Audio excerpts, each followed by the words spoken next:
Long before Noah built the ark, before Moses parted the Red Sea, there was a man named Enoch. He lived in the earliest days of humanity, in a time when people were only beginning to understand life, death, and the mysteries of the heavens. The Bible mentions Enoch only briefly. In the book of Genesis, it says, "Enoch walked with God, and then he was no more, because God took him." That single mysterious line has puzzled believers for centuries. What does it mean?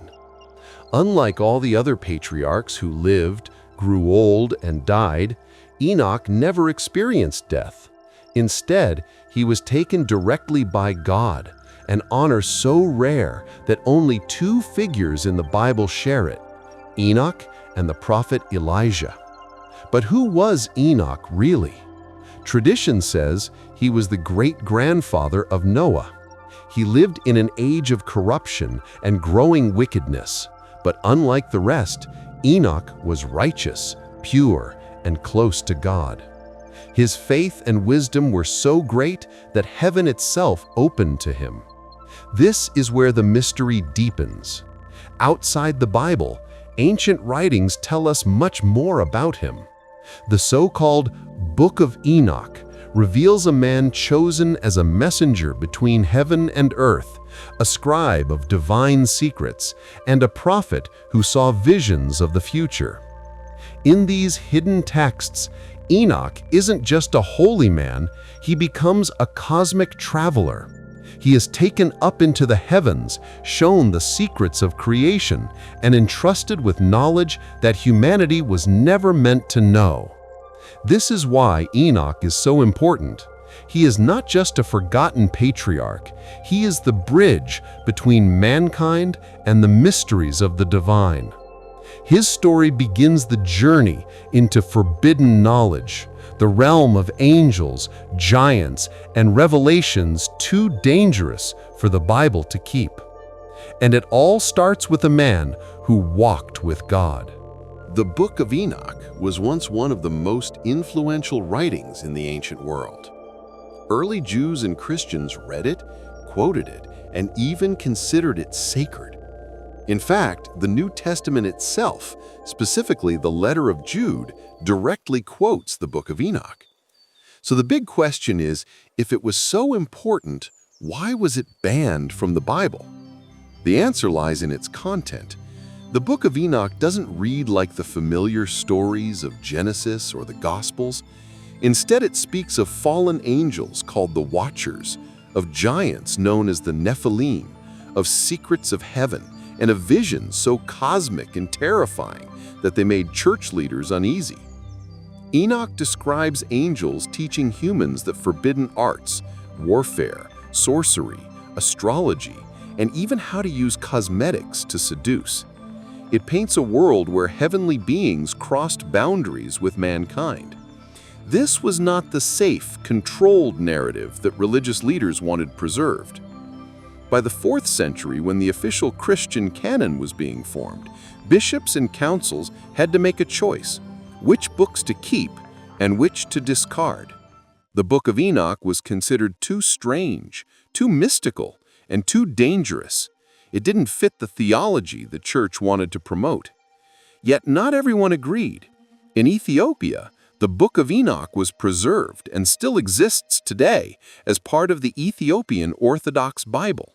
For them, it remained a vital piece of scripture, while the rest of the Christian world tried to erase it from memory.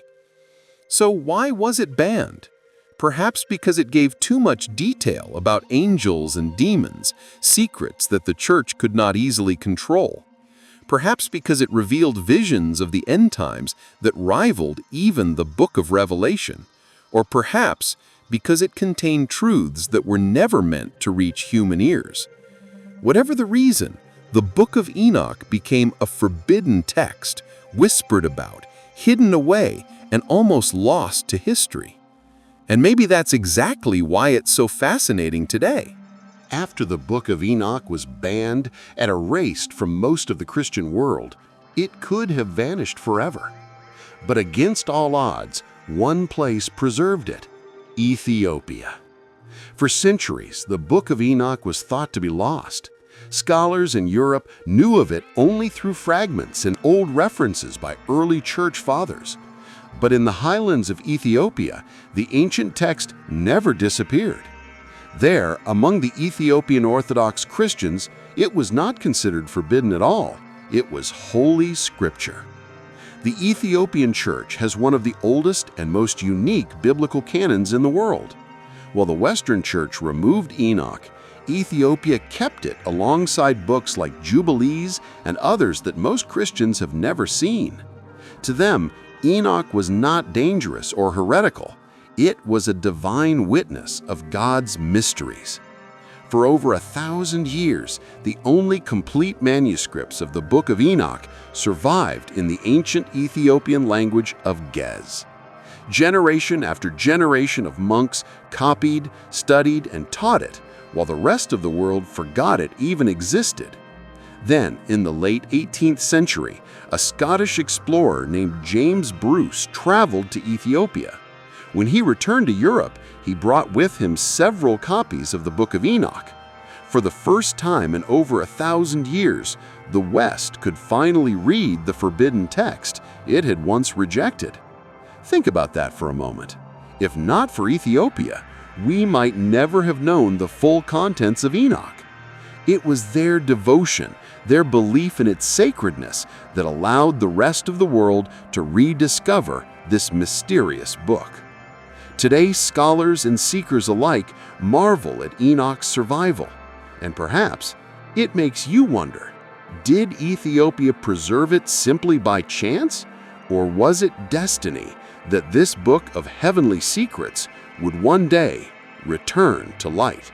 For more than 1,000 years, the Book of Enoch was thought to be gone forever, erased from history, mentioned only in whispers and fragments.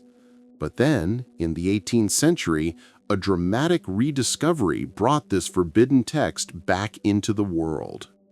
In 1773, a Scottish explorer named James Bruce returned to Europe after spending years in Ethiopia. With him, he carried something extraordinary: several complete manuscripts of the Book of Enoch, written in the ancient Ethiopian language of Ge'ez. At first, many in Europe were skeptical. For centuries, scholars had debated whether the Book of Enoch had ever truly existed, or if it was just a legend. Suddenly, here it was, a physical text in hand, thick, mysterious, and filled with visions of angels, giants, and cosmic secrets. The rediscovery of Enoch sent shockwaves through the academic and religious world. Bruce donated copies to the Bodleian Library in Oxford and to the French Royal Library.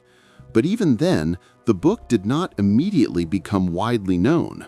For decades, it remained in the shadows, studied by only a few curious scholars. It wasn't until the 19th century that the Book of Enoch was finally translated into English and other European languages. Only then did the world begin to realize what had been hidden for so long, a text that spoke of fallen angels, forbidden knowledge, and prophecies that sounded eerily familiar to the Book of Revelation. Imagine the impact. Suddenly, the Bible's brief mention of Enoch in Genesis was no longer a mystery. Here was an entire book attributed to him, claiming to reveal secrets of heaven and earth. The rediscovery of Enoch was more than an archaeological event. It was a resurrection. A forbidden book, silenced for centuries, had returned, and with it came new questions about why it was hidden, what truths it might contain, and how it could change the way we understand our past. In 1947, a young shepherd made a discovery that shook the world of religion and history: the Dead Sea Scrolls. Hidden in caves near Qumran for over 2,000 years, these ancient manuscripts included fragments of nearly every book of the Hebrew Bible. But among them was something unexpected: pieces of the Book of Enoch. Scholars were stunned. For centuries, Enoch had been considered a forbidden text, almost erased from Jewish and Christian tradition. Yet here it was, carefully preserved by a Jewish sect around the time of Jesus. The scrolls revealed that Enoch was not just some obscure book. It had once been widely read and deeply respected. Multiple Enoch fragments were found in Aramaic, the common language of the time. This meant that Enoch wasn't a hidden or secret book during the Second Temple period. It was part of the spiritual life of the Jewish people. Some even believed the Essenes, the mysterious community behind the Dead Sea Scrolls, considered Enoch as sacred as the Torah itself. The influence is clear. The Dead Sea Scrolls echo Enoch's themes of judgment, angels, and cosmic battles between good and evil. They show us that ideas of heavenly messengers, fallen angels, and the coming of a Messiah were not fringe beliefs. They were mainstream hopes fueled by Enoch's visions. Even the New Testament reflects this influence. The Epistle of Jude quotes Enoch directly, proving that early Christians were familiar with the book. It helped shape their beliefs about the apocalypse, the resurrection, and the return of divine judgment. The discovery of Enoch in the Dead Sea Scrolls confirmed something powerful. The book had once been central to Jewish thought. It was never a forgotten myth, but a cornerstone of faith that bridged the gap between the Old Testament and the rise of Christianity. Enoch's voice echoed through the caves of Qumran, whispering of angels, giants, and the end of days. And thanks to the Dead Sea Scrolls, we now know just how far his influence reached. In the Book of Enoch, the most mysterious beings are the Watchers. But who were they, and why did their actions change the destiny of humanity? The Watchers were angels, heavenly beings sent by God to observe and guide mankind. Their name comes from the idea that they were supposed to watch over humanity, but instead of protecting, they rebelled.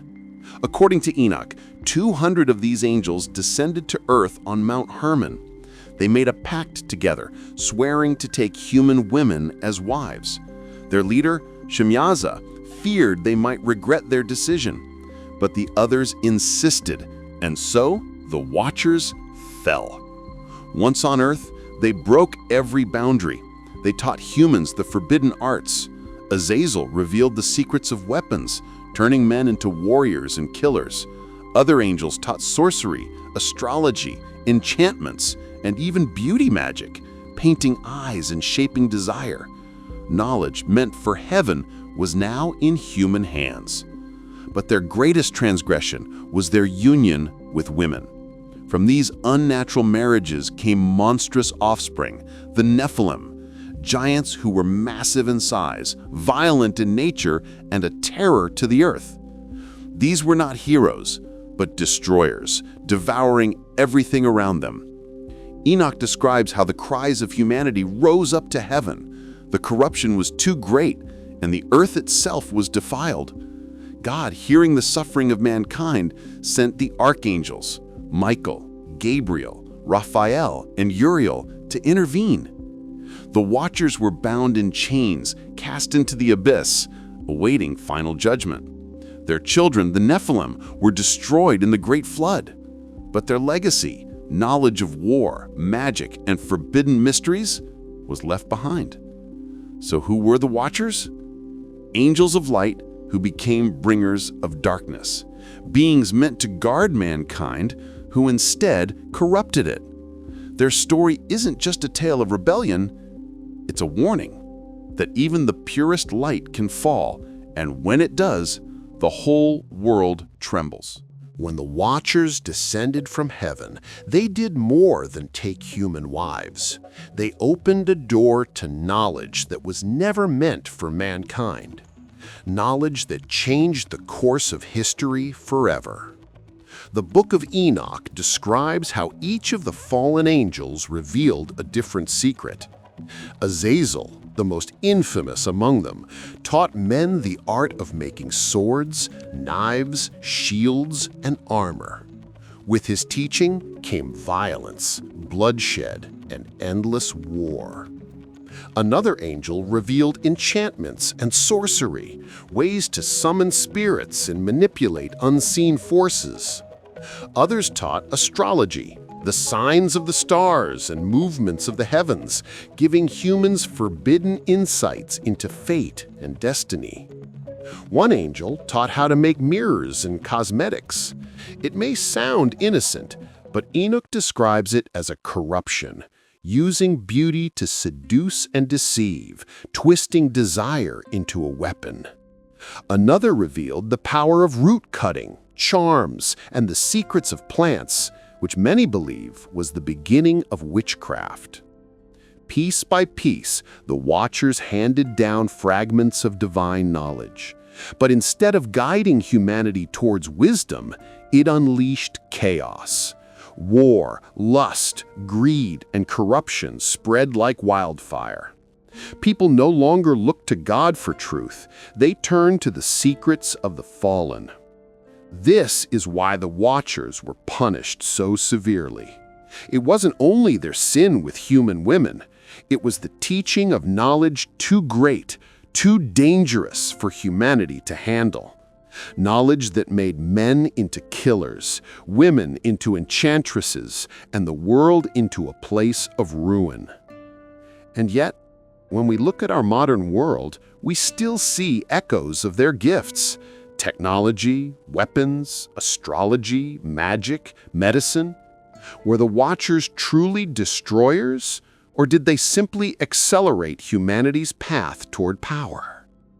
The Book of Enoch leaves us with a haunting question. Was forbidden knowledge mankind's downfall or the key to becoming something greater? They were giants, the children of heaven and earth. The Book of Enoch calls them the Nephilim, beings so massive and terrifying that their very existence almost tore the world apart. The Nephilim were the offspring of the Watchers, fallen angels who descended to earth, and the human women they took as wives. From this unnatural union came giants of monstrous size and strength. According to the text, they grew to incredible heights, towering over men, consuming everything around them. But the Nephilim were not noble guardians or gentle titans. They were violent, destructive, and insatiable. Enoch says they devoured the labor of men until humans could no longer feed them. Then, in their hunger, they turned against mankind, devouring flesh, drinking blood, and even destroying one another in endless battles. Their cruelty brought chaos to the world. Cities burned, families wept, and the cries of humanity rose up to heaven. The earth itself, corrupted by their violence, groaned under their weight. The Nephilim became a curse upon creation. God could no longer allow them to live. He commanded the archangels to strike them down. The Great Flood, the story of Noah, was not just to cleanse humanity, it was to wipe the Nephilim from the earth forever. Their physical bodies were destroyed, but their spirits, Enoch says, became restless demons wandering the earth without peace until the final judgment. The legend of the Nephilim did not die with Enoch. Echoes of their existence appear in myths of giants across the world, the Titans of Greece, the Anakim of Canaan, the great beings of Sumerian legend. Were they all remembering the same terrifying truth? The Nephilim were more than giants. They were living proof of a forbidden union, a sign of what happens when heaven and earth collide. And though they are gone, their shadow lingers, a reminder of a time when angels walked among men and the world paid the price. When the cries of humanity reached heaven, God's judgment fell upon the Watchers, the fallen angels who had corrupted the earth. The Book of Enoch describes how the four great archangels, Michael, Gabriel, Raphael and Uriel were sent to deliver punishment. Each was given a task. Michael, the warrior of God, was commanded to bind the leader Shemyaza and all who followed him. Bound hand and foot, they were cast into the darkness beneath the mountains, imprisoned until the day of judgment. Gabriel, the mighty messenger, was ordered to stir up war among the Nephilim, the monstrous children of the Watchers, so that they would destroy one another. Their size and strength turned against themselves, leaving their bodies in ruin. Raphael, the healer, was sent against Azazel, the angel who had taught men the art of weapons. Azazel was chained and hurled into the desert abyss, covered with jagged rocks, left to burn beneath the sands until the final fire would consume him. And Uriel, the angel of wisdom, was commanded to warn Noah of the coming flood, for God had decided to cleanse the world of the Watchers' corruption. The punishment was absolute. The Watchers, once shining beings of heaven, became prisoners of the abyss, bound in darkness, crying out in despair. Enoch himself was sent as a messenger to deliver their sentence, a prophet declaring their doom. Their children, the Nephilim, were destroyed in the flood, but their disembodied spirits lingered on earth, cursed to wander as evil spirits, tormenting mankind until the end of time. The punishment of the Watchers was not only about justice, it was a warning to all creation. Even angels are not above the law of God.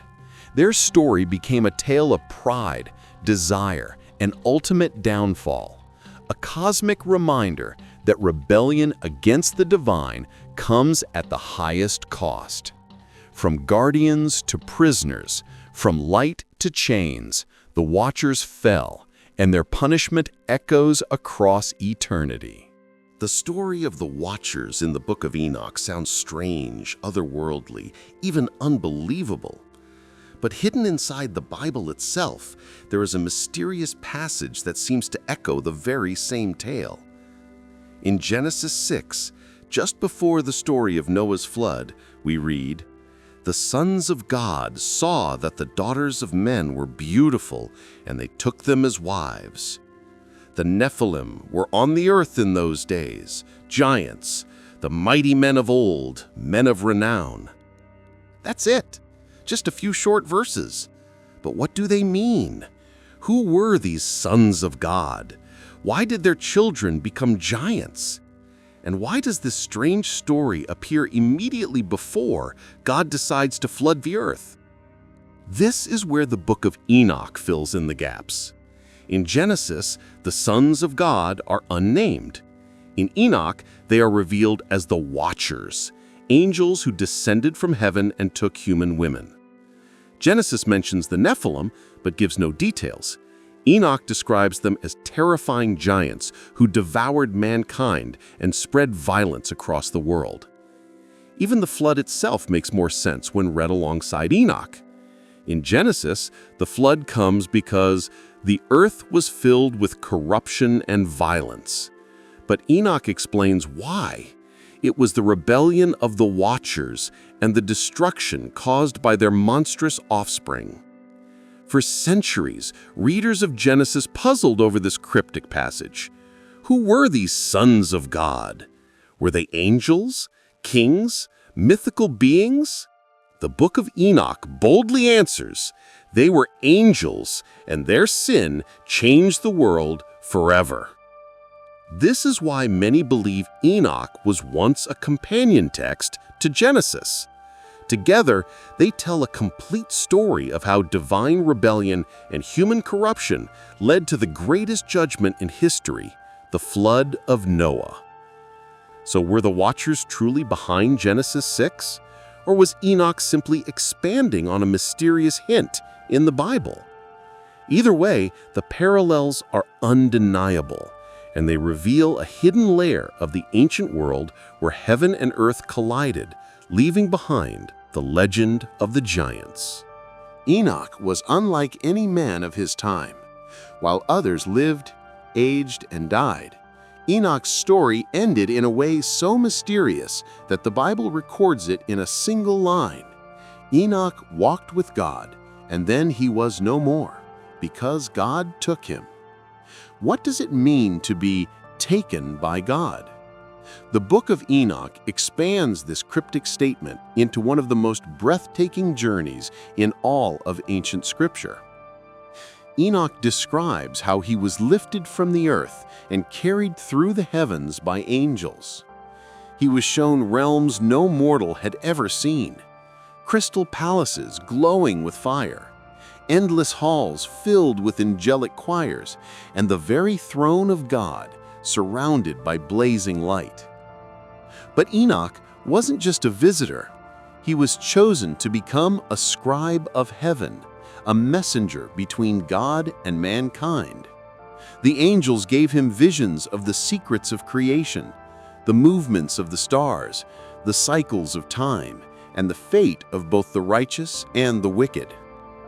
In one vision, Enoch stood before the Holy One, the great glory, whose face shone brighter than the sun.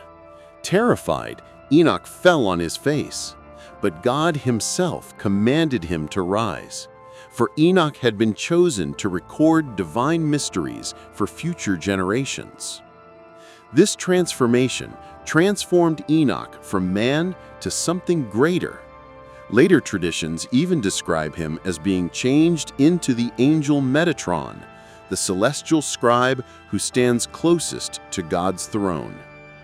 Enoch's journey was not about escaping death. It was about stepping into eternity. Unlike Adam, who was cast out of paradise, or Moses, who died on the mountain, Enoch entered heaven alive, chosen as a witness of things too vast for human eyes. His ascension is why Enoch is remembered not just as a patriarch, but as the man who bridged earth and heaven. His story is the ultimate mystery. What happens when a mortal becomes immortal and a man of dust is lifted into the courts of God? When Enoch was taken into the heavens, he was not only shown angels and thrones, he was shown the very workings of the universe itself. The Book of Enoch is filled with visions of the stars, the planets, the sun, and the moon, described with astonishing detail for a text thousands of years old. Enoch was taught by an angel named Uriel, the guardian of the heavenly lights. Uriel revealed to him the cosmic order, the laws that govern the movement of the sun, the cycles of the moon, and the paths of the stars. According to Enoch, the year was not the 354 days of the traditional lunar calendar, nor the 365 days we use today, but 364 days, divided perfectly into 4 equal seasons.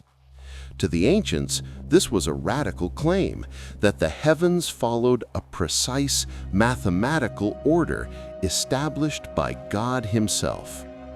Enoch describes the sun rising and setting through different heavenly gates, moving slightly each day to create the seasons. He explains the phases of the moon, its waxing and waning, and how it reflects the light of the sun. He speaks of constellations, winds, and even the angels assigned to control them. To some, these visions read like pure mythology, but to others, they sound eerily like ancient astronomy, a coded record of cosmic knowledge. Some researchers even suggest Enoch may have preserved fragments of a forgotten science, knowledge passed down long before the rise of modern civilization. What's most striking is how Enoch connects the stars to divine order. For him, the heavens were not just physical objects, but living testimony of God's law. The stars were like cosmic scribes, marking time, judgment, and destiny. So were these secrets of the stars simply symbolic, Or was Enoch recording knowledge that modern science would rediscover thousands of years later? The Book of Enoch leaves us with a haunting thought. Maybe the universe has always been whispering its secrets, and Enoch was the first to hear them. When Enoch ascended into the heavens, he was shown wonders beyond imagination, but nothing compared to the moment he saw the throne of God. In the Book of Enoch, the vision is described with overwhelming beauty and terror.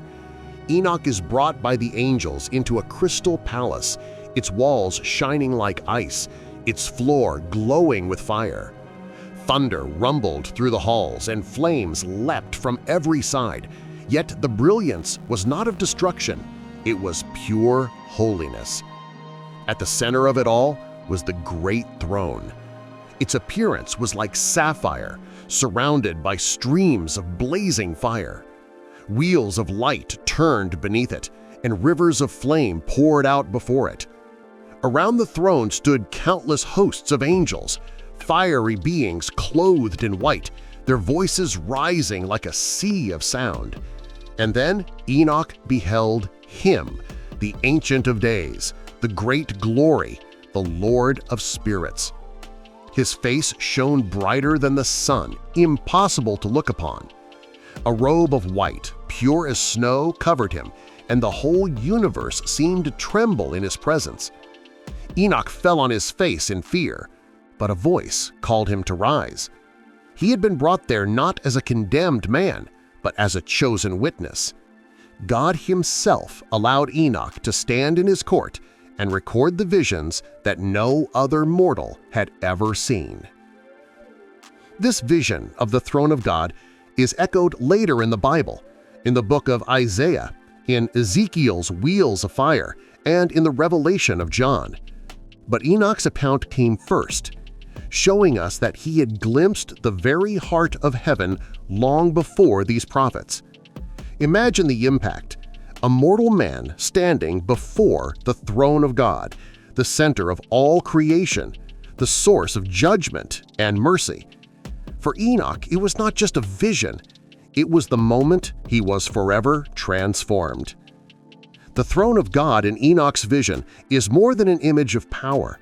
It is the ultimate reminder that above all the chaos of angels, giants, and men, there is one throne, one authority, one eternal king. As Enoch traveled through the heavens, guided by angels, he was shown a place unlike any other.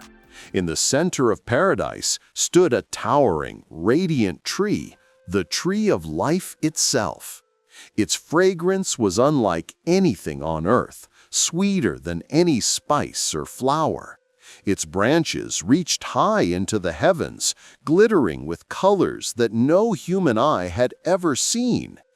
Enoch was told that this tree was reserved for the righteous, those who would inherit eternal life. The angels explained that the tree of life was planted in the holy dwelling place of God, where no mortal could touch it until the time of judgment. It was guarded, preserved for the day when the chosen would eat of it and never die. To Enoch, the tree was not only a promise of immortality, but also a symbol of divine wisdom. Just as the Watchers had corrupted humanity by teaching forbidden knowledge, the tree of life represented the pure knowledge of God, knowledge that heals, restores, and gives eternal strength. What's fascinating is how this vision connects with other sacred texts. The tree of life appears in the Garden of Eden, where Adam and Eve were banished before they could taste its fruit. It reappears in the book of Revelation, where it grows by the river of life in the New Jerusalem, its leaves bringing healing to the nations. Enoch's journey places him between these two great moments, Eden lost and Eden restored. By seeing the tree of life in heaven, Enoch became a witness to the ultimate hope that death itself would one day be undone. For ancient readers, this was not just myth, it was the deepest promise of faith. that beyond suffering and mortality, there is a life that never ends, rooted in the divine tree that grows at the heart of creation. As Enoch was led deeper into the mysteries of heaven, he was shown landscapes that defied earthly imagination. Among them were the crystal mountains, towering peaks that sparkled like glass and burned with living fire. These mountains were not made of stone, but of radiant crystals, glowing with colors that shifted like the rainbow. Rivers of flame poured down their sides, yet they did not consume. Instead, the fire was alive, a sign of divine power and purity. At the base of these crystal peaks stood the heavenly temples, vast structures built not by human hands, but by the very will of God.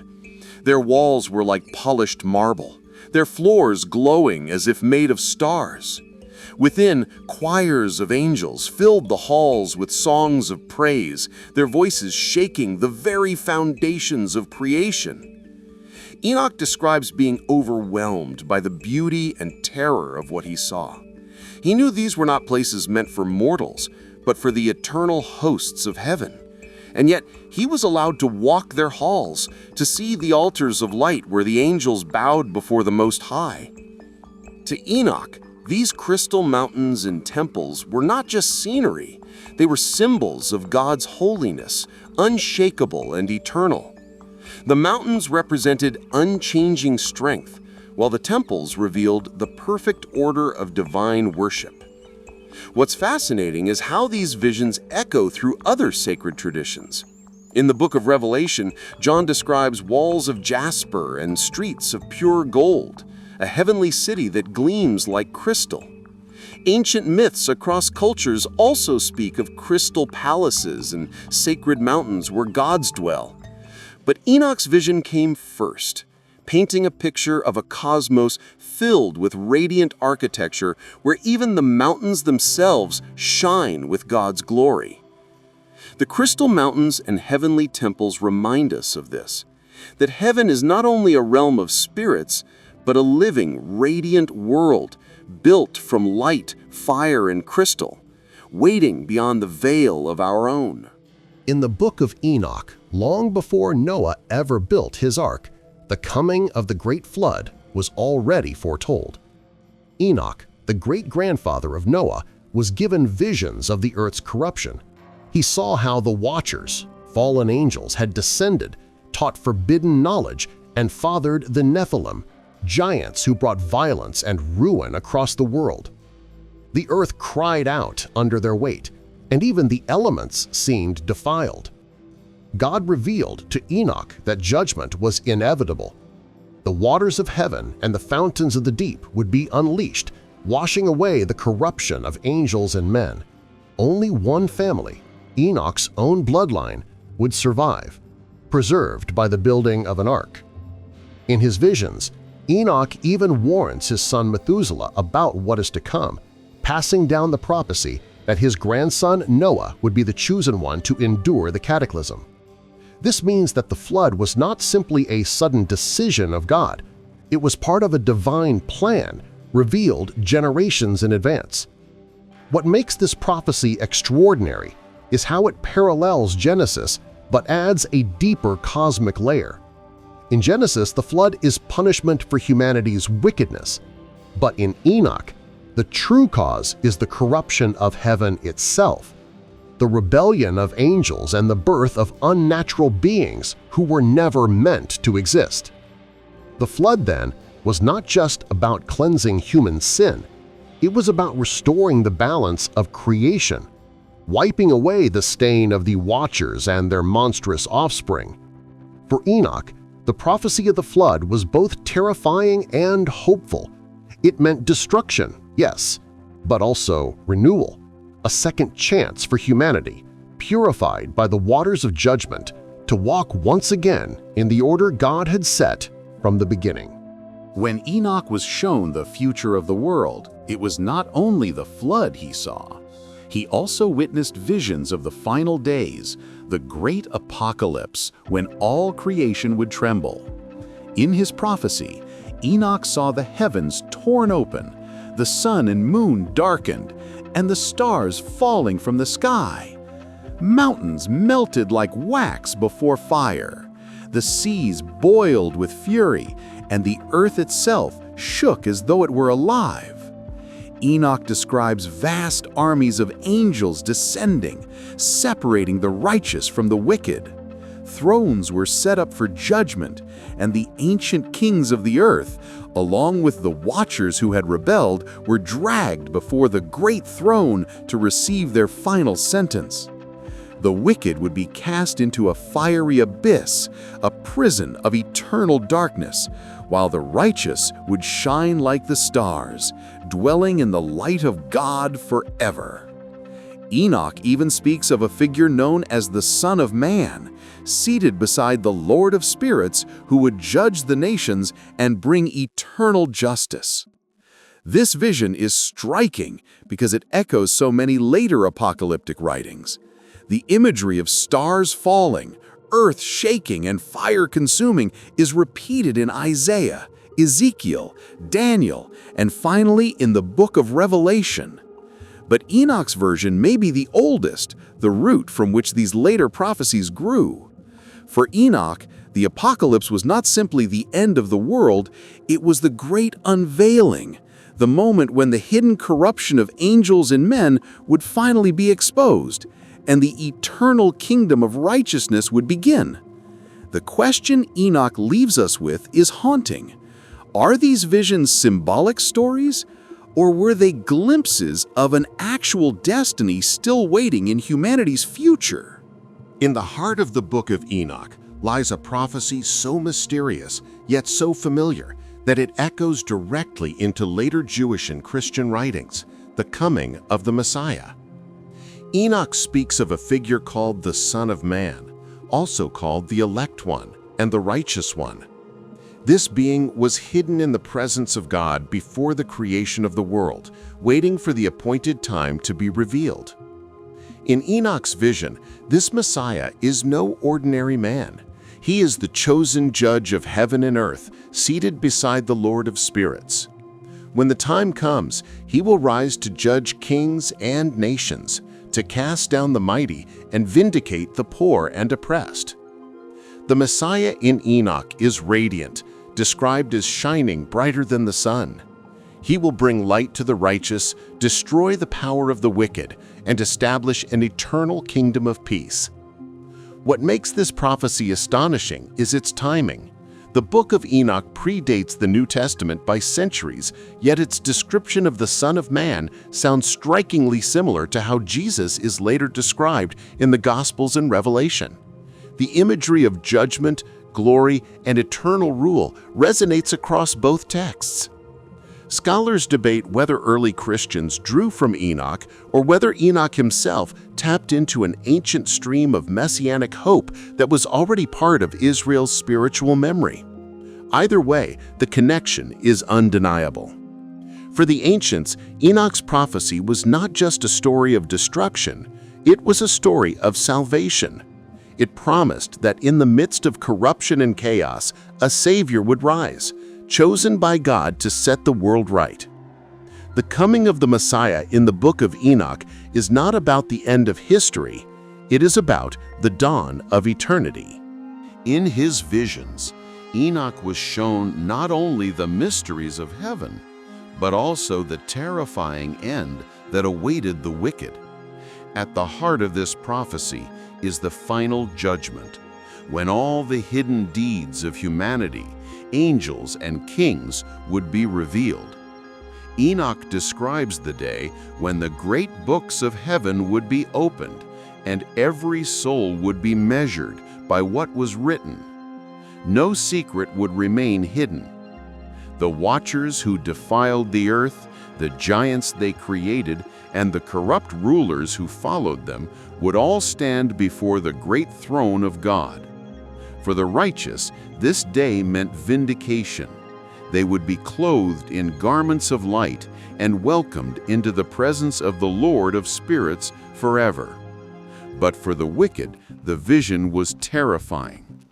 Enoch saw a place of ultimate punishment, a blazing abyss, a lake of fire. Into this chasm of flame, the rebellious angels and the unrepentant souls of mankind would be cast. There they would remain in eternal torment, cut off from the light of God. The language is stark, filled with fire, darkness, and unending anguish. Yet it is not destruction for destruction's sake. It is justice. The lake of fire is the final cleansing of creation, where corruption itself is burned away so that only purity remains. What makes this vision so powerful is how it shaped later writings. The idea of a fiery judgment appears again in the book of Daniel, in Revelation's lake of fire, and even in later Christian and Islamic descriptions of hell. Enoch may have been the earliest text to frame this cosmic image of judgment. For Enoch, the final judgment was not just about fear, it was about hope. In the visions of Enoch, the future of humanity is divided into two paths, one of light and one of darkness. The contrast between the righteous and the wicked is drawn as clearly as night and day. For the righteous, Enoch saw blessings beyond imagination. They would dwell in gardens of paradise, walking among the trees of life whose fragrance fills the air. They would shine like the stars of heaven, clothed in garments of glory. No sorrow, no death, no corruption would touch them.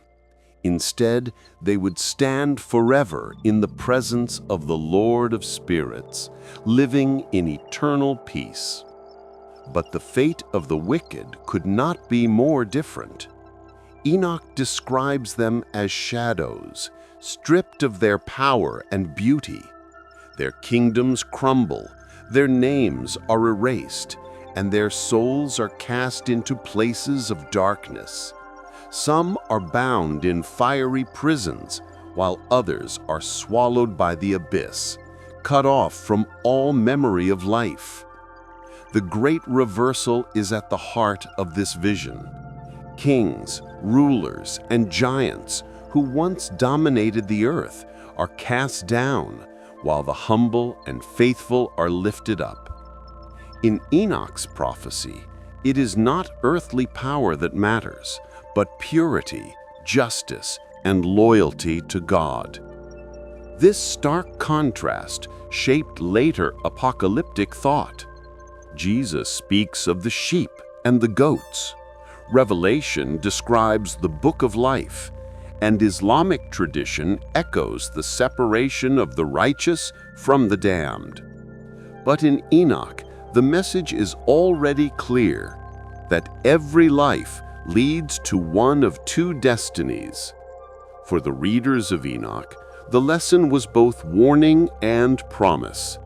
No injustice, no corruption, no act of violence escapes divine judgment, and no righteous deed, no matter how small, goes unseen. The fate of the righteous versus the wicked is Enoch's eternal reminder that every choice, every action echoes in eternity. In the book of Enoch, 4 mighty archangels stand at the center of the cosmic drama, guardians, judges, and messengers who shape the destiny of heaven and earth. Their names still echo today: Michael, Gabriel, Raphael, and Uriel.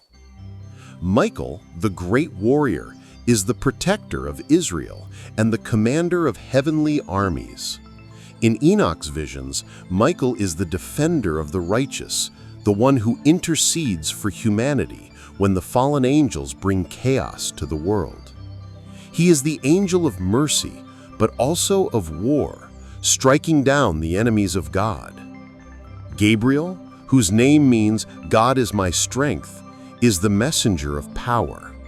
In Enoch, Gabriel is tasked with destroying the giants, the Nephilim, born from the union of angels and humans. Later in the New Testament, Gabriel appears to announce the birth of John the Baptist and Jesus, showing his role as the bringer of divine revelation. Raphael is the angel of healing. In Enoch, he is sent to bind the demon Azazel, one of the leaders of the Watchers, and cast him into darkness.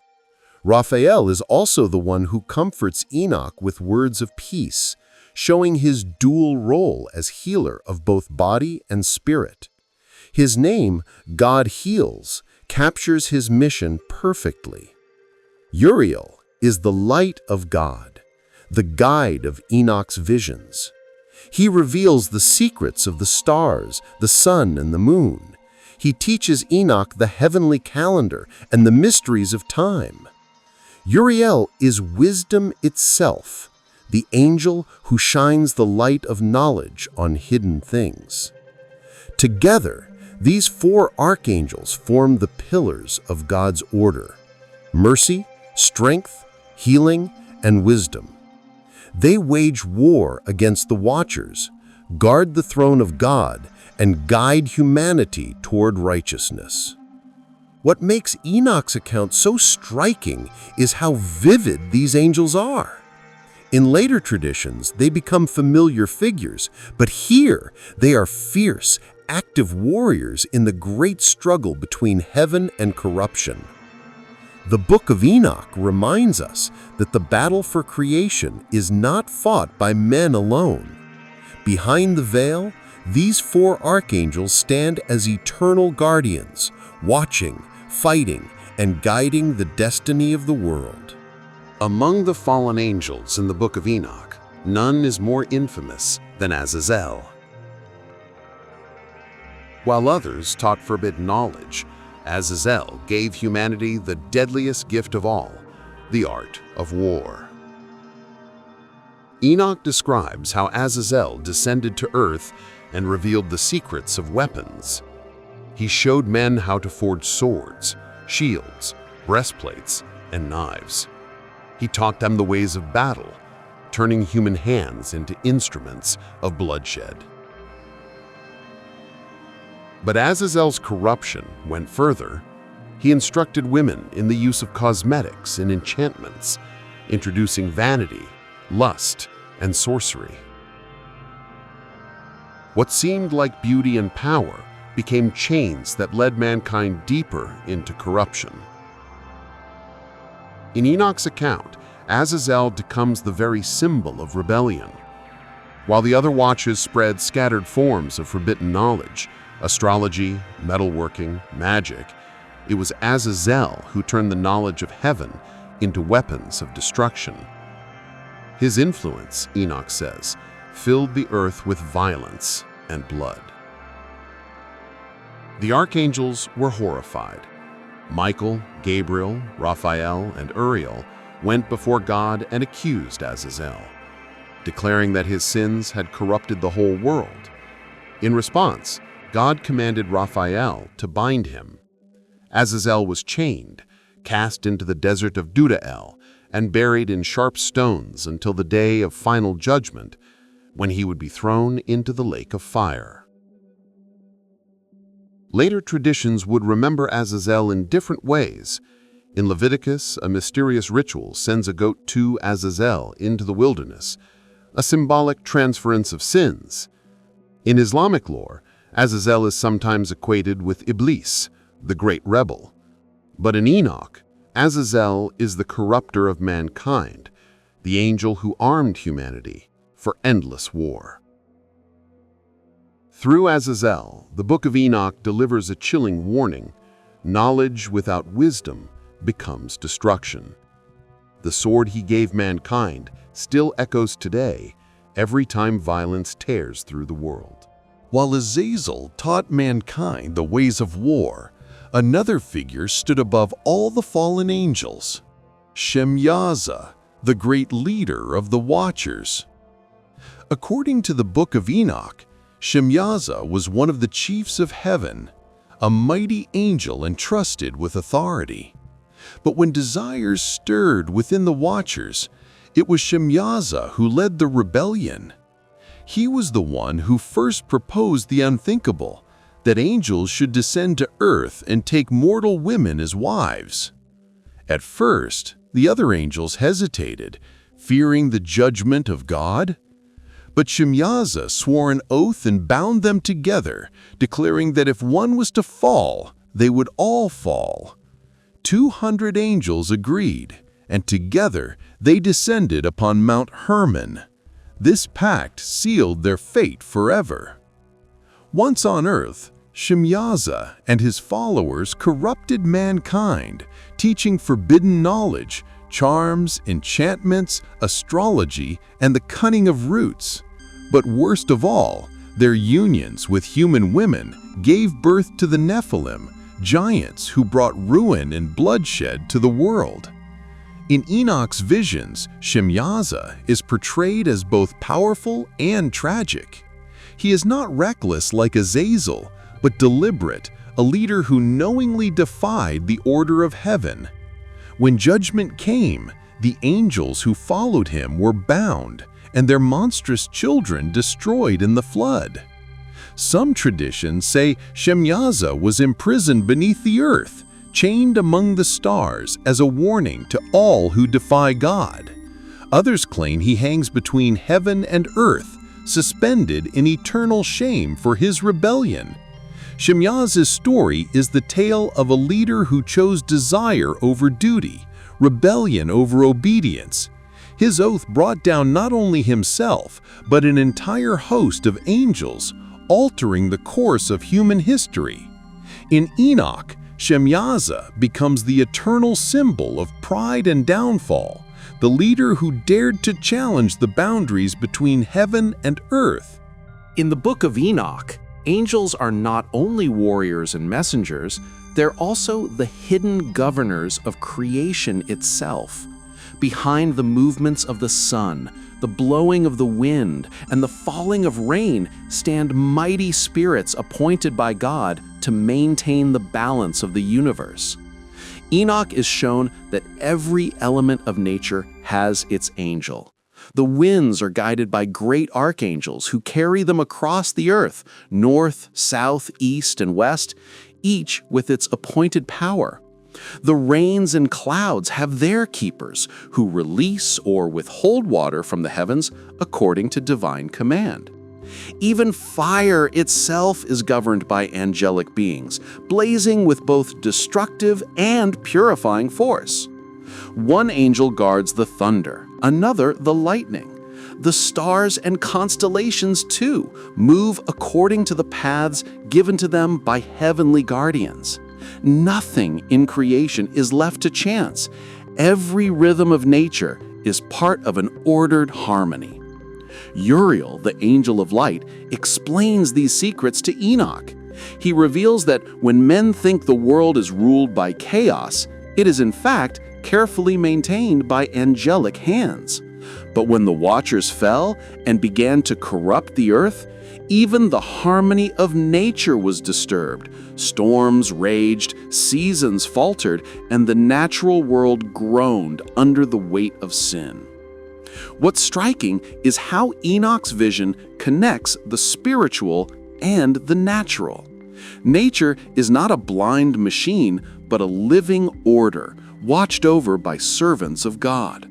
The winds, rains, and fires are not merely forces, they are voices carrying out the will of heaven.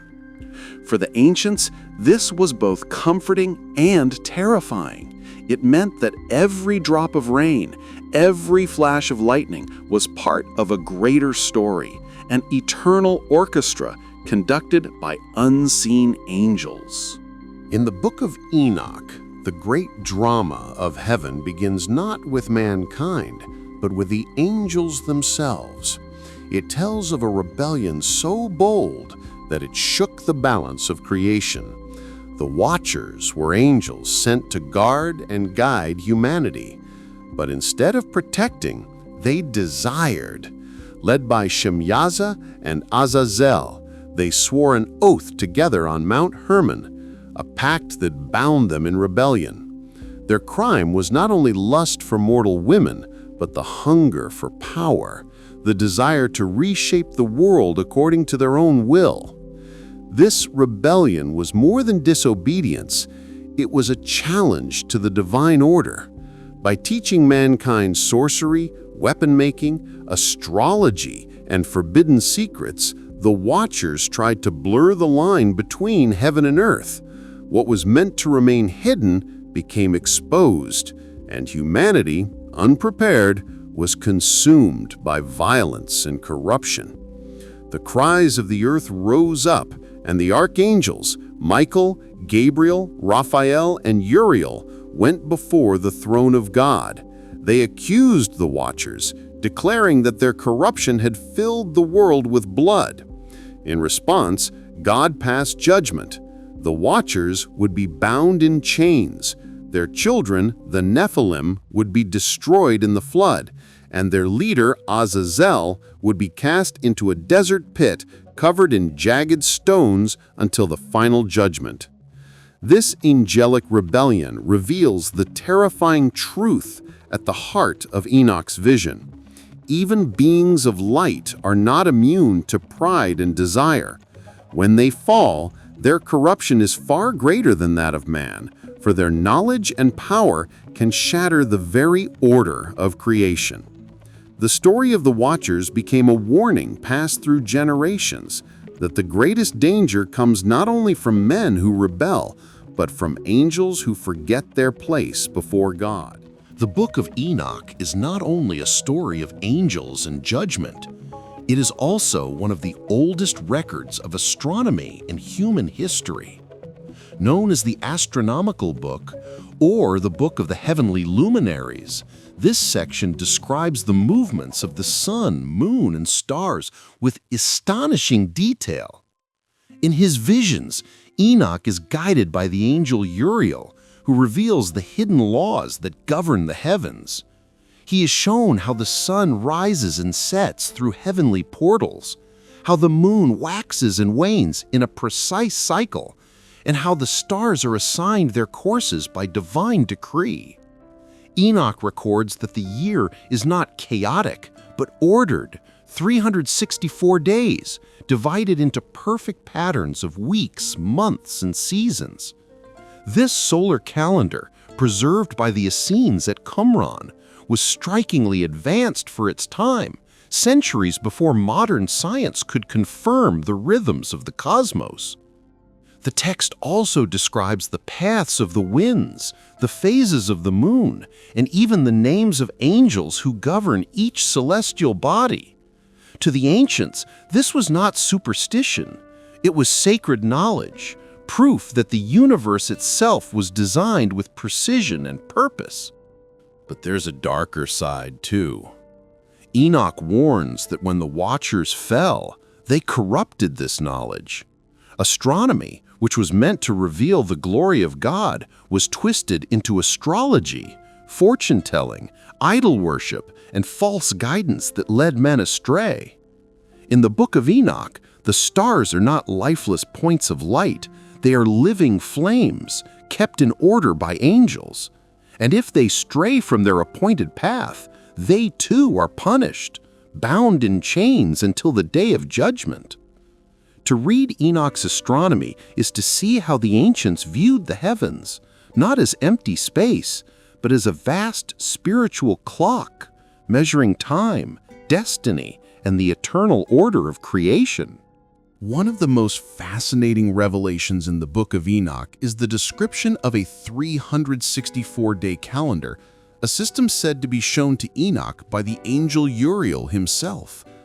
Unlike the lunar calendars used by many ancient cultures, which often caused confusion with irregular months, Enoch's calendar was perfectly ordered. It was built on a solar year divided into 4 equal seasons, each lasting exactly 91 days. That meant each quarter of the year contained 13 weeks, aligning time with the sacred number 7. This created a year of 52 weeks, 364 days total, without the shifting cycles and irregularities of the moon. It was precise, elegant, and deeply symbolic. Time itself became a reflection of divine order, with every season and festival falling into place like clockwork. For the community that later preserved Enoch's writings, such as the Essenes at Qumran, this calendar was not just practical, it was sacred. They believed the 364-day year reflected the true design of heaven, while other calendars, like the Babylonian or later Jewish lunar systems, were seen as corruptions that threw the holy days out of alignment. But here lies the mystery. Modern science confirms that the solar year is actually about 365¼ days, not 364. Did Enoch's calendar preserve a symbolic perfection rather than a literal one?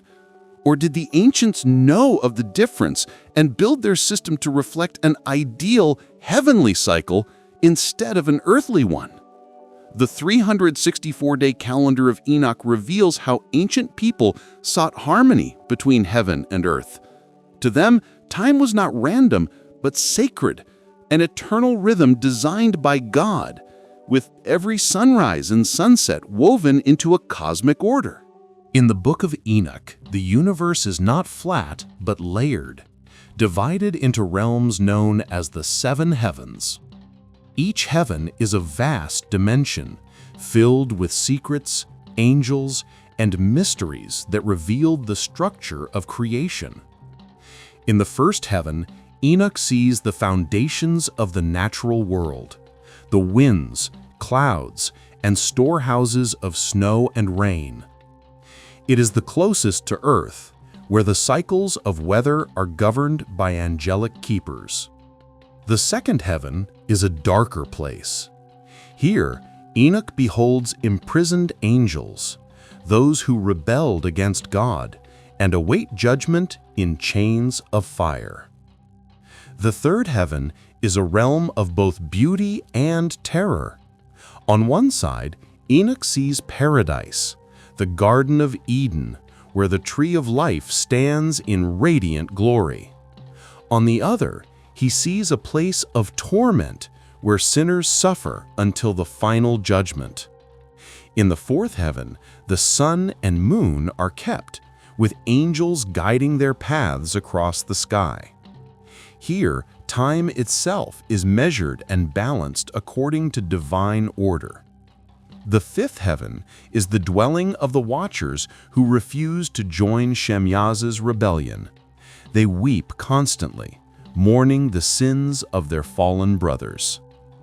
The sixth heaven is filled with angelic armies, fiery hosts who sing praises before God, clothed in brilliance and wielding power over the nations of men. Finally, the seventh heaven is the holiest of all.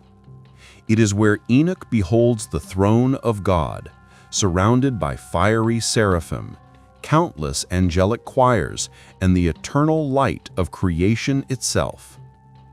The seven heavens are not just places, they are symbols of ascent. Each level represents a step closer to the divine, a journey of purification from the material to the eternal. For Enoch, this vision transforms him from a mortal into a heavenly scribe, bridging earth and heaven.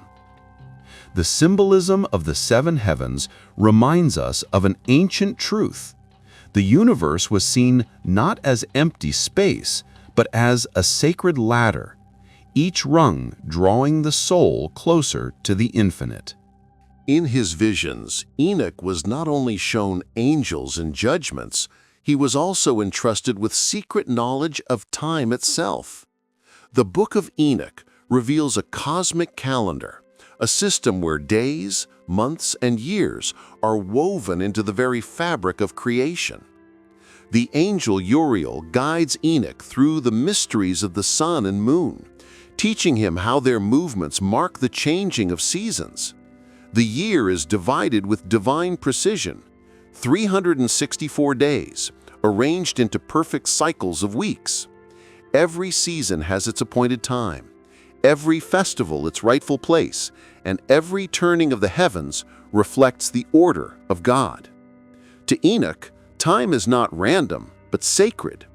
Each sunrise marks the unfolding of destiny, and each season carries spiritual meaning. The spring is a time of renewal, the summer a season of fullness, the autumn a season of judgment, and the winter a time of waiting for light's return.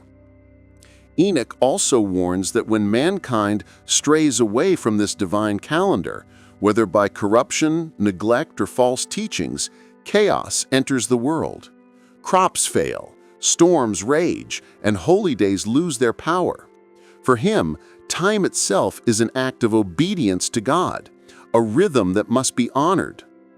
These hidden teachings shaped the way ancient communities, like the Essenes, ordered their lives. They believed the 364-day year reflected the eternal order of heaven, while other calendars were corrupt distortions. The message is clear. Time is not just a measure of days, it is a spiritual discipline. To live in harmony with the seasons of God is to live in harmony with creation itself. Enoch's hidden wisdom reminds us that the universe is not only space, but rhythm, an eternal dance of light and shadow, day and night, sowing and harvest, beginning and end. In the later sections of the Book of Enoch, we encounter the mysterious parables of Enoch, a series of visions and allegories that reveal the deepest truths of the cosmos. These are not parables in the sense of simple stories, but prophetic revelations, rich with symbolism and cosmic meaning. The parables present Enoch as a visionary who sees beyond the veil of time. He is shown the coming of the Messiah, referred to as the Son of Man, a figure of light and justice who will judge kings, nations, and even the fallen angels. Long before the New Testament, Enoch describes this Son of Man seated upon a throne of glory, a Savior who will separate the righteous from the wicked. These parables also unveil the fate of the proud rulers of earth. Kings and tyrants who exalt themselves will be brought low, while the humble and faithful will be lifted up. In these cosmic truths, power is reversed. The last become first, and the oppressed find their champion in heaven. Another theme of the parables is the eternal struggle between light and darkness. The Watchers, the Nephilim, and the corrupt rulers of men embody rebellion and pride. But the righteous stand as beacons of hope, awaiting the day when justice will prevail. In the parables of Enoch, cosmic truth is revealed not through logic, but through vision. They remind us that the universe itself is a moral drama, and every soul plays a part in the unfolding story of light and darkness. In the Bible, the figure of Enoch appears only briefly in the book of Genesis. Yet those few words hint at a mystery so profound that later generations sought to uncover the truth. Genesis tells us, Enoch walked with God. Then he was no more, because God took him. Unlike other patriarchs who lived and died, Enoch's story ends suddenly. He does not taste death, but is taken directly into heaven. That single line inspired centuries of speculation. What did Enoch see? Why was he chosen? And what knowledge did he carry with him? The Book of Enoch expands on this silence, transforming a passing mention into a cosmic epic. Where Genesis leaves a gap, Enoch fills it with visions of angels, revelations of heaven and earth, and warnings of judgment. It portrays Enoch not only as a righteous man, but as a scribe of heaven, entrusted with secrets hidden from mankind. Both Genesis and Enoch describe a world before the flood, a time when human lifespans stretched into centuries and when angels walked among men. Genesis mentions the sons of God taking daughters of men, and the Nephilim upon the earth. Enoch expands this into the saga of the Watchers, their rebellion, and the giants born of their union. The difference between the two is striking. Genesis offers the outline, Enoch provides the details. Together, they form a complete picture of a world lost to the flood, a world where the boundaries between heaven and earth were dangerously thin. For many, the Book of Enoch feels like the missing key to Genesis, a text that explains mysteries the Bible only hints at. Whether seen as history, myth, or forbidden wisdom, it transforms a single line in Genesis into a revelation of cosmic proportions. The book of Revelation, the final vision of the New Testament, is filled with fire, angels, judgment, and cosmic battles. But long before John wrote his Apocalypse on the island of Patmos, many of these images had already appeared in the book of Enoch. In Revelation, we see thrones, fiery rivers, and angelic hosts surrounding the presence of God. Enoch describes the very same vision, the throne of the Almighty blazing with crystal light, wheels of fire, and countless angels singing hymns of glory. Revelation speaks of a bottomless pit where Satan and his followers will be bound. Enoch describes the abyss where the fallen watchers are chained in darkness until the day of judgment. The four horsemen of Revelation echo Enoch's visions of angelic powers governing winds, storms, and plagues. The lake of fire, where the wicked are cast, mirrors Enoch's prophecy of the fiery punishment prepared for rebellious angels and corrupt kings. Even the figure of the Son of Man, central to Revelation's triumph, appears first in Enoch, described as the chosen one who will sit on a throne of glory, judge the nations, and reign forever. For centuries, scholars have noticed these striking parallels. Was John influenced by Enoch's writings? Did early Christians, who were familiar with Enoch, see it as a blueprint for understanding the end times? What is clear is that Revelation and Enoch share a common vision, that history is moving toward a climax where good and evil will be separated, the righteous vindicated, and the corrupt cast down. The book of Enoch may not be in the Bible, but its fingerprints can still be seen in one of the most important books of the New Testament. Its visions echo across time, shaping the way generations imagined the final battle between heaven and earth. In the New Testament, the Epistle of Jude is one of the shortest books, only a single chapter. Yet within its brief verses lies a stunning connection to the Book of Enoch.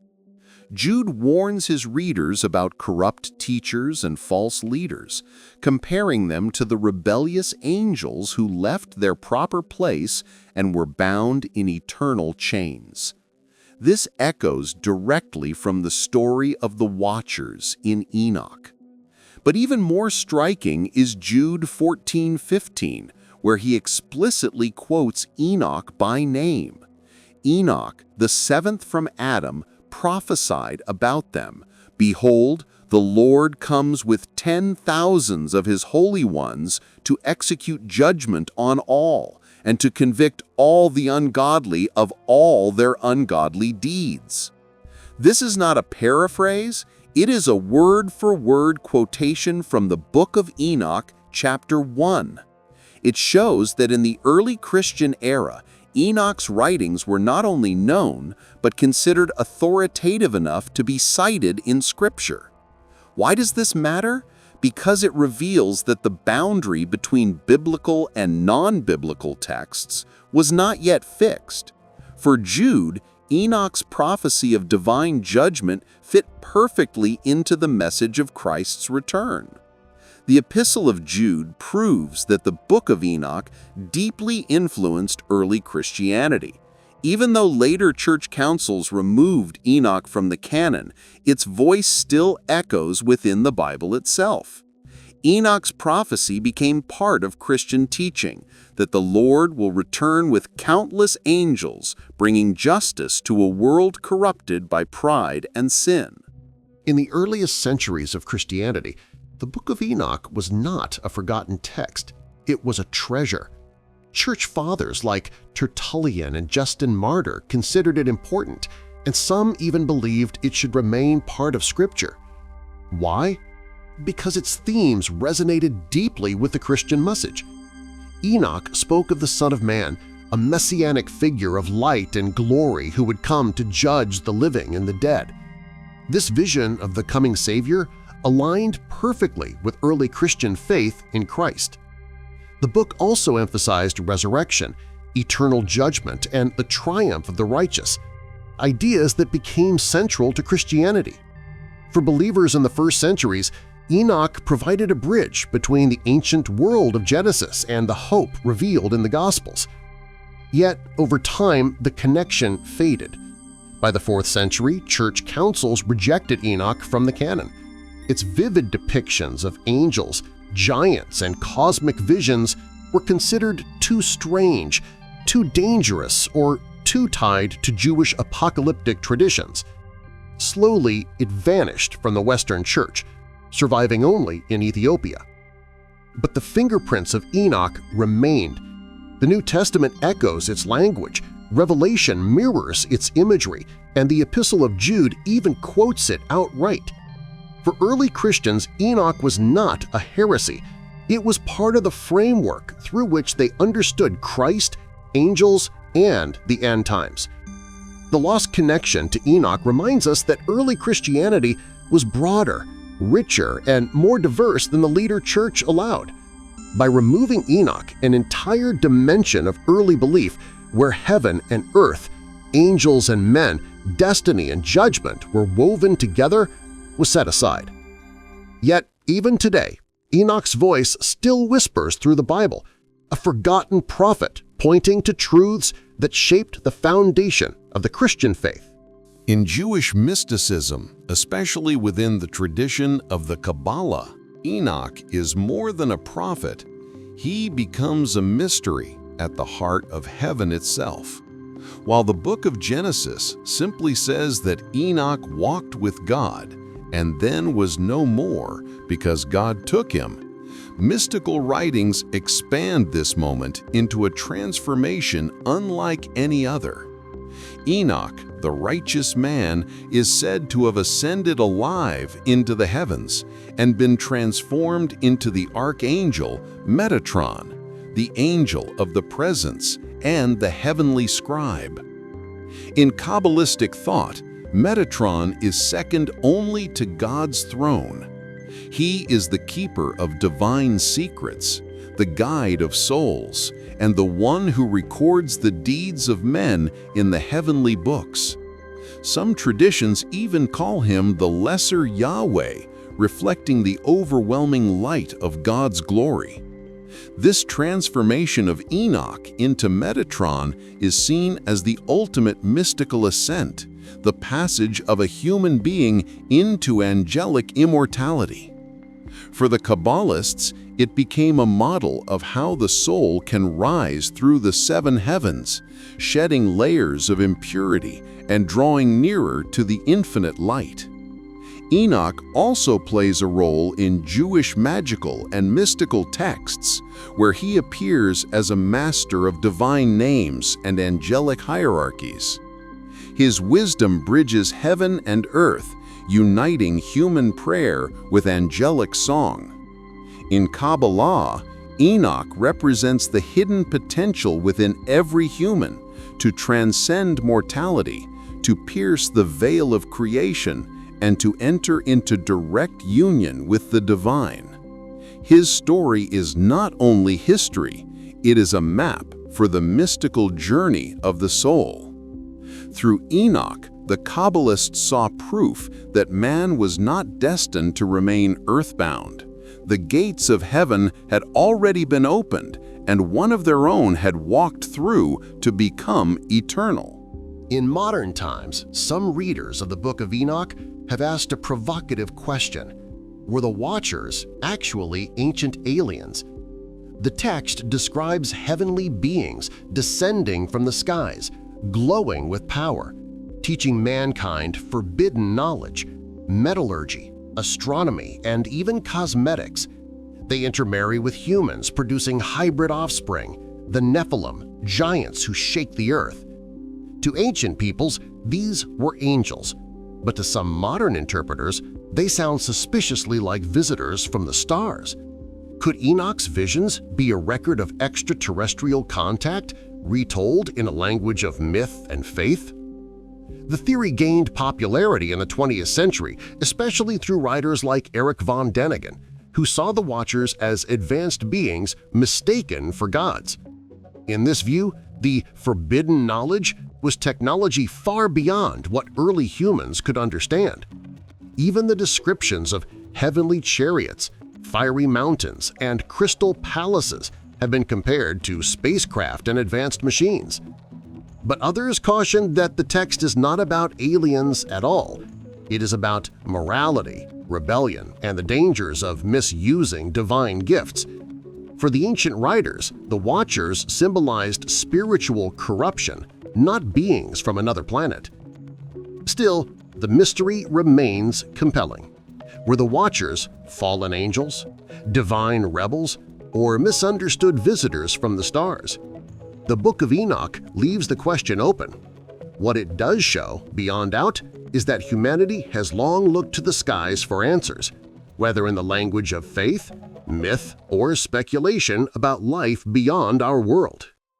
Perhaps the Watchers are both, symbols of spiritual rebellion and echoes of an ancient human intuition that we are not alone in the universe.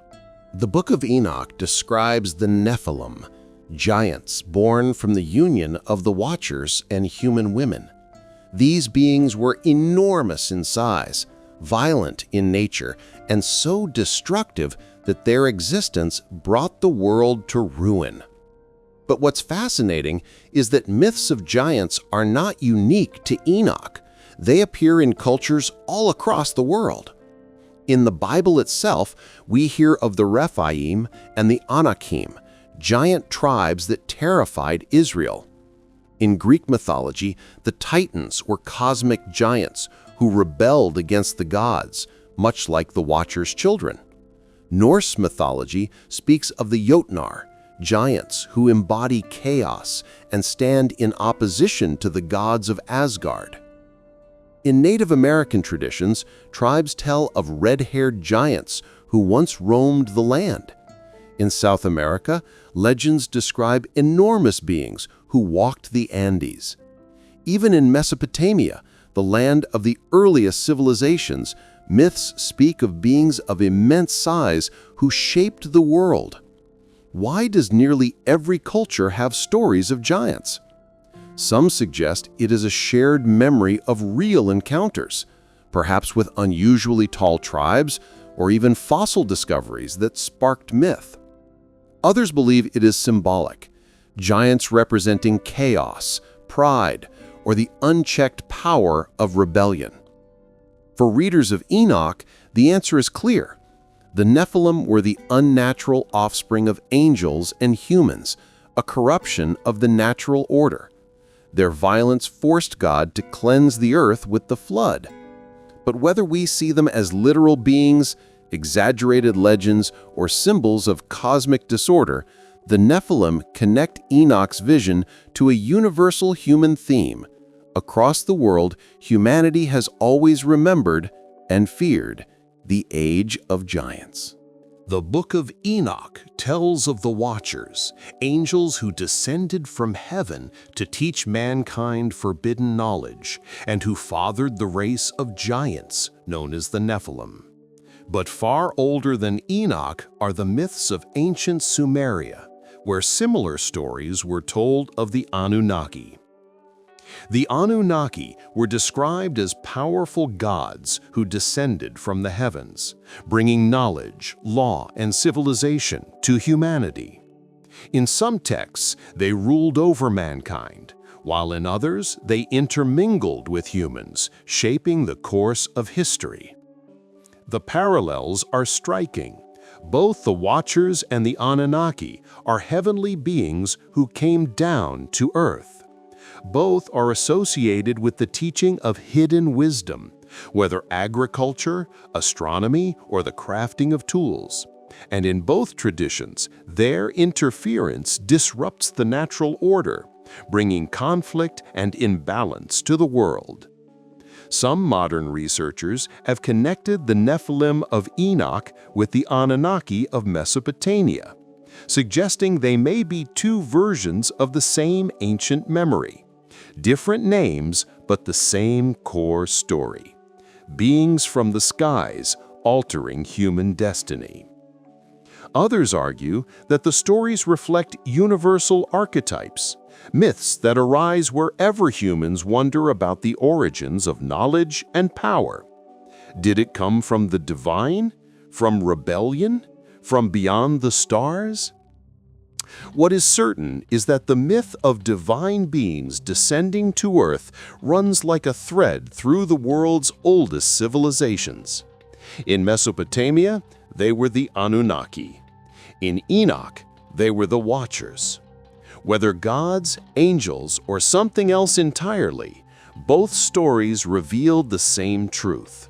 Humanity has always felt that its wisdom was not fully its own, but a gift or a curse, handed down from higher powers. The Book of Enoch isn't just filled with visions of angels and giants. It also contains detailed knowledge of the heavens, the earth, and the measurement of time. This has led some to wonder, did Enoch preserve fragments of an ancient hidden science? In the astronomical Book of Enoch, the movements of the sun, moon, and stars are described with incredible precision. Enoch speaks of the gates of heaven through which celestial bodies pass, and a calendar of 364 days, astonishingly close to the solar year.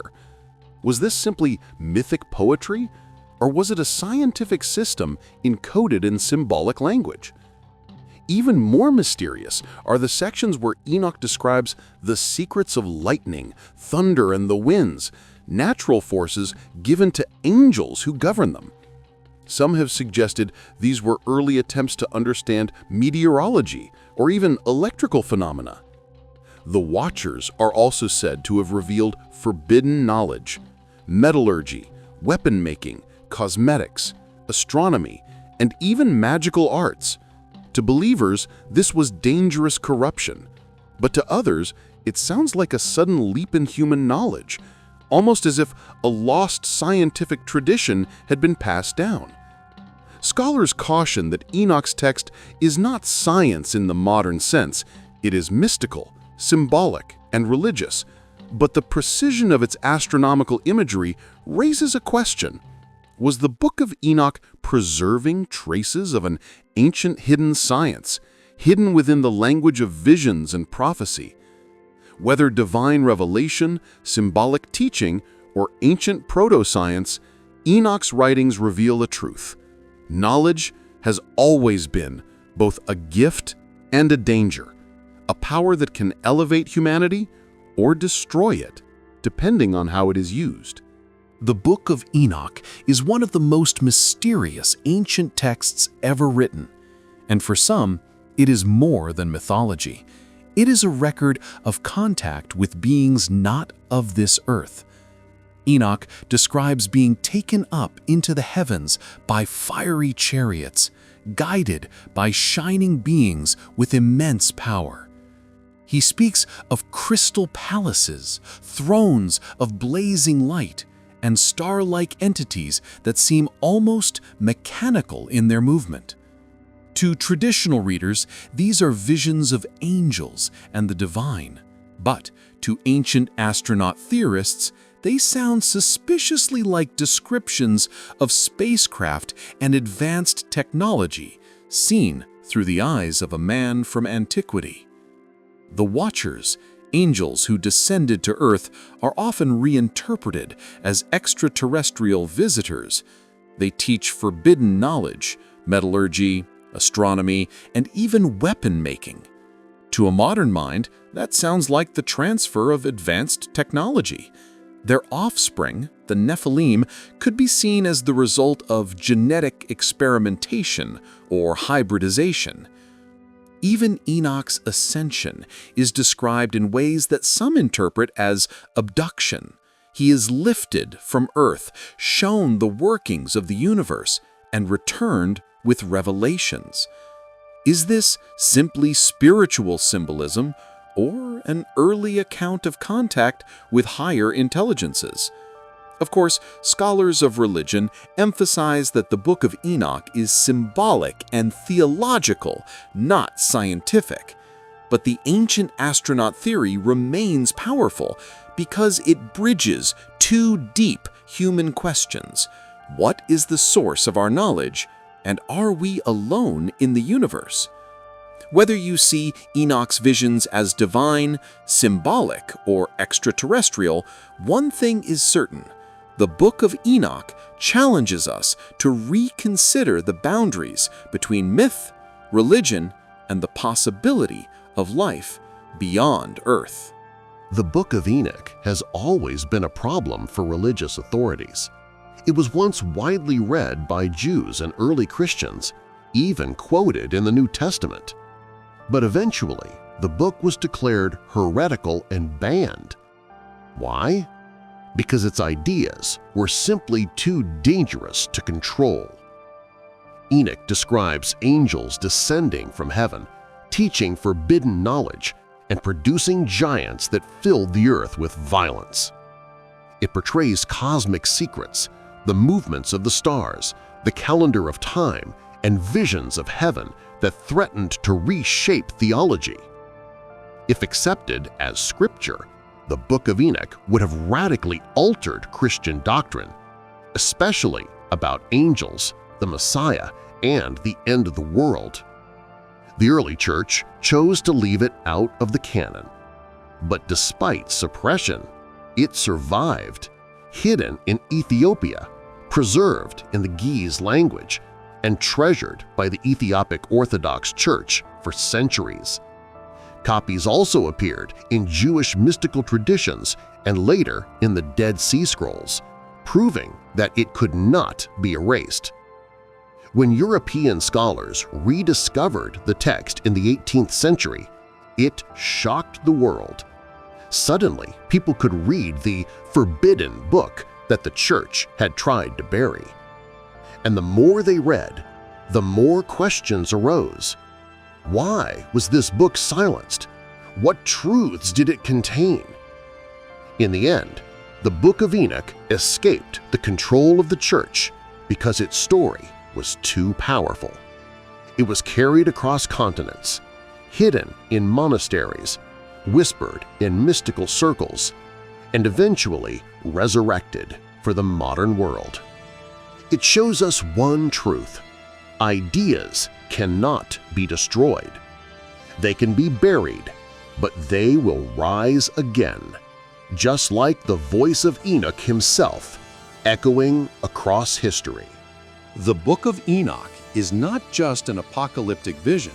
It is the foundation of much of what we think we know about angels and demons. In the Bible, angels are often mysterious messengers of God, with little detail given about their roles. But in Enoch, they are organized into ranks, each with specific duties. Michael, Gabriel, Raphael, and Uriel emerge as mighty archangels, guardians of humanity and executors of divine judgment. Enoch's descriptions gave later Judaism and Christianity the framework for what would become known as Angelology, the study of angels. But just as Enoch shaped the heavenly hosts, it also gave birth to Demonology, the story of the Watchers, those angels who rebelled and descended to earth, introduced the idea that fallen angels could corrupt mankind. Their children, the Nephilim, brought chaos, and when destroyed, their spirits became wandering demons, tormenting humanity in a bodiless state. This was one of the first written explanations of where demons came from. Later traditions, from Jewish mysticism to early Christian writings, picked up these themes, weaving them into their own theology. Even medieval demonology, with its detailed hierarchies of fallen spirits, owes something to the vision first found in Enoch. So when we think of angels guarding the heavens or demons whispering temptation, we are seeing the shadow of Enoch's influence. The book may have been banned, but its ideas seeped into the foundations of Western religion, shaping our imagination of good and evil in the unseen world. While most of the Christian world rejected and banned the Book of Enoch, there was one place where it was never forgotten: Ethiopia. The Ethiopian Orthodox Tawahedo Church preserved Enoch as part of its biblical canon for over 1,000 years. In Ethiopia, it was not a forbidden text, it was sacred scripture. Copied in the ancient Ge'ez language and read in monasteries, it continued to shape Ethiopian theology and spirituality long after it vanished from Europe and the Middle East. Why did Ethiopia hold on to it when others abandoned it? Some say it was because Ethiopia's Christianity developed early and independently, keeping traditions that other churches discarded. Others believe it was because Enoch's message of divine justice, angelic struggle, and the triumph of the righteous resonated deeply with Ethiopian faith. When European explorers rediscovered the Book of Enoch in Ethiopia in the 18th century, they were stunned. Here was the complete text of a book thought lost for nearly 2,000 years, perfectly preserved because one church had never let it go. For Ethiopian Christians, Enoch was more than history. It was a living witness to God's mysteries, a book of prophecy, and a testimony that no truth can remain hidden forever. Without Ethiopia, the Book of Enoch might have been lost forever. Instead, it survived, and today the whole world can read what the rest of the church tried to erase. In recent decades, the Book of Enoch has found a new audience, not only among scholars and theologians, but among UFO researchers and ancient astronaut theorists. Why? Because its descriptions sound uncannily like modern reports of UFO encounters. Enoch speaks of fiery chariots, glowing beings descending from the heavens, and journeys into the skies where he sees the secrets of the universe. To a modern mind, these images resemble spacecraft, advanced technology, and even abduction narratives. The Watchers themselves, angels who came down and taught forbidden knowledge, are sometimes interpreted as extraterrestrials sharing advanced science with early humanity. The rise of UFO culture in the 20th century gave Enoch new life. Writers and researchers pointed to the text as evidence that ancient people may have witnessed visitors from beyond our world, but explained it in the language of angels and gods. The Nephilim, the giant offspring of the Watchers, are even compared to genetic experiments or hybrids. Of course, mainstream scholars cautioned against reading UFOs into the text. It was written as spiritual vision, not science fiction, but the parallels are hard to ignore. For many, Enoch bridges the gap between religion, myth, and the possibility of cosmic contact. And so, the Book of Enoch, once hidden and banned, now stands at the crossroads of two great mysteries: the origins of our faith and the question of whether humanity is truly alone in the universe. The Book of Enoch may be ancient, but its imagery still shapes how we imagine the end of the world today. Its visions of fallen angels, giants, cosmic battles, and final judgment have inspired countless modern stories, from Hollywood blockbusters to apocalyptic novels. In Enoch, we see the earliest detailed descriptions of an apocalypse, a world corrupted by forbidden knowledge, humanity under threat, and divine forces preparing for judgment. That same template appears again and again in modern films. Movies about fallen angels, alien visitors mistaken for gods, or secret wars between heaven and earth all echo Enoch's narrative. Even the concept of the Nephilim, giant hybrids born of angels and humans, has shown up in fantasy and science fiction, from dark fantasy novels to action-packed movies. The idea of humanity tampering with forces beyond its control, whether genetic engineering or alien technology, feels like a direct continuation of Enoch's warning. Popular books about the end times, such as those influenced by Revelation, also quietly borrow from Enoch. The fiery judgment, the lake of fire, the Messiah who comes to defeat the wicked. All of these themes first appeared in detail in Enoch, long before they shaped Christian prophecy. Though banned for centuries, Enoch's imagination never died. It slipped into folklore, resurfaced in mystical writings, and today fuels the very way we tell stories about destruction, redemption, and the ultimate fate of the world. From the silver screen to the bookshelf, the apocalypse we picture often carries the fingerprints of Enoch. The original Book of Enoch, written over 2,000 years ago, is lost to history. We do not possess the original manuscripts. What survives are copies, translations, and fragments that were preserved in different parts of the world. Most of what we have today comes from Ethiopia, where the book was preserved in the Ge'ez language by the Ethiopian Orthodox Church. These manuscripts date back to around the 15th century, though the text itself is much older.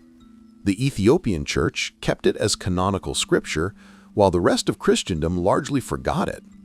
Fragments of the Book of Enoch were also discovered among the Dead Sea Scrolls in Qumran, Israel. These Aramaic fragments, dating to the 2nd century BCE, confirm that Enoch was widely read and respected in ancient Jewish communities. Western scholars first encountered the full Ethiopian text in the 18th century, bringing the long-lost book back into modern awareness. Today, translations exist in multiple languages, allowing people all over the world to read what was once forbidden. So, while the original manuscript is gone, Enoch survives through careful preservation in Ethiopia, in fragments among the Dead Sea Scrolls, and now in modern print. Its journey reminds us that even texts once considered dangerous or forbidden can endure across millennia, shaping thought long after their origin. The Book of Enoch that survives today is only one part of a larger ancient tradition. Scholars believe that multiple books of Enoch once existed, some mentioned in other texts, others lost to time. The Book of Giants, for example, was discovered among the Dead Sea Scrolls and appears to be a companion to Enoch, telling the story of the Nephilim in greater detail. Other references in Jewish and Christian writings suggest there may have been additional works attributed to Enoch, now lost. Why were these books lost? Many early manuscripts were destroyed during wars, purges, or censures by religious authorities. Others simply decayed over centuries, hidden in monasteries or forgotten libraries. Some may still lie in private collections awaiting rediscovery. The survival of the Ethiopian text gives hope that more fragments could exist. Each discovery, like the Dead Sea Scrolls or the Book of Giants, has reshaped our understanding of ancient apocalyptic thought. If more books of Enoch are found, they could reveal even deeper secrets about angels, the Nephilim, and the mysteries of creation. They might also provide insight into the origins of apocalyptic literature and early mystical traditions. The question remains open. Did humanity only receive a portion of Enoch's wisdom? Or are vast truths still hidden, waiting to emerge? The story of Enoch reminds us that the past is never truly gone, and that lost knowledge may still resurface in surprising ways.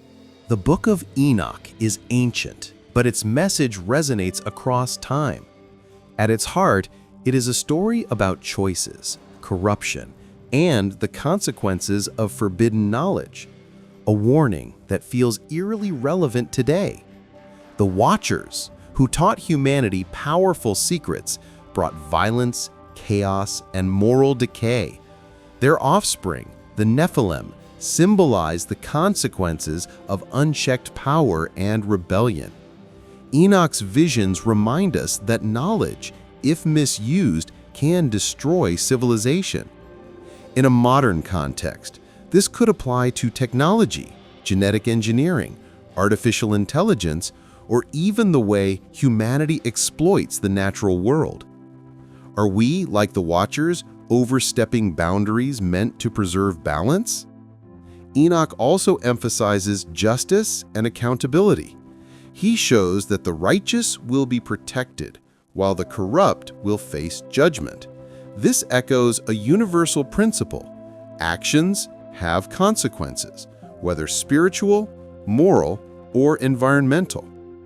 Finally, Enoch reminds us to seek guidance, humility, and wisdom. His ascension into heaven represents the potential for humanity to rise above corruption by learning from the past. The Book of Enoch, then, is more than history or myth. It is a mirror. It asks us to consider: are we walking with God, or are we repeating the mistakes of the Watchers? The choice is ours, and the future depends on it. The Book of Enoch does more than tell stories of angels and cosmic visions. It hints at a deeper mystery: the origins of humanity itself. The Watchers, divine beings who descended from heaven, intermarried with human women, producing the Nephilim, giants with extraordinary abilities. Some interpretations suggest that these unions altered humanity, introducing new knowledge, skills, and perhaps even genetic changes. Enoch portrays humans as part of a larger cosmic drama. We are not alone in our history. We are connected to angels, giants, and divine forces shaping our world. The book suggests that the boundaries between heaven and earth were once fluid, that knowledge and power came from sources beyond human understanding. This challenges conventional ideas of human origins. Were we entirely natural beings, or did interactions with celestial entities leave a lasting imprint on humanity? Some scholars see this as allegory, a way of explaining morality, corruption, and the struggle between good and evil. Others view it as a literal recounting of ancient events. Regardless of interpretation, Enoch forces us to confront profound questions. Where did we come from? How did knowledge and power enter the human world? And what responsibilities come with these gifts? The Book of Enoch preserves a vision of human origins that is both awe-inspiring and unsettling, reminding us that our story is intertwined with the divine, the forbidden, and the extraordinary. Enoch's story in Genesis is brief but enigmatic. Enoch walked with God, then he was no more, because God took him. Unlike other patriarchs, Enoch does not die. He simply vanishes from the world. But what does that really mean? The Book of Enoch expands the narrative, describing his ascension into heaven, guided by angels, where he becomes a heavenly scribe and witness to the secrets of creation. In traditional interpretation, this is divine favor, a human elevated to eternal life without experiencing death. Yet some modern theorists question the nature of this event. Could Enoch's disappearance have been more than a spiritual ascension? Ancient extraterrestrial enthusiasts suggest he may have been taken by extraterrestrial beings, shown the workings of the universe, and returned with knowledge far beyond human comprehension. Mystics, on the other hand, see it as a symbolic transformation. Enoch transcends mortality, showing that the human soul can ascend through righteousness, wisdom, and alignment with divine order. The mystery remains unresolved. Was Enoch's ascent a miracle, a mystical vision, or an encounter with forces unknown to humanity? The ambiguity is part of what makes his story so compelling. He stands at the boundary between human and divine, natural and supernatural, seen and unseen. Enoch's journey reminds us that some mysteries are not meant to be fully explained. Whether taken by God or something else, his story challenges us to consider the limits of our understanding, the possibilities of the universe, and the extraordinary potential of the human spirit.